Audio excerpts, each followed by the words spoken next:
Father ត្រូវម្ដាយ Mother ត្រូវបងប្រុស Brother ត្រូវបងស្រី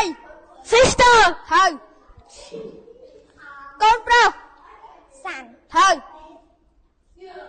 កូនស្រី Daughter ត្រូវឪពុក Father ត្រូវម្ដាយ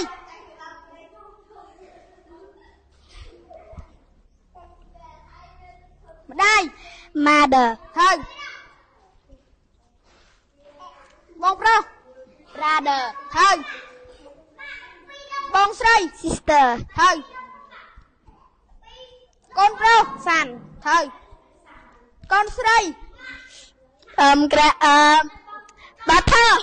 ត្រូវឪពុក Father ត្រូវ អត់ថែលោកយាយផង ម្ដាយ Mother ត្រូវបងប្រុសគឺពាក្យថា brother បងស្រី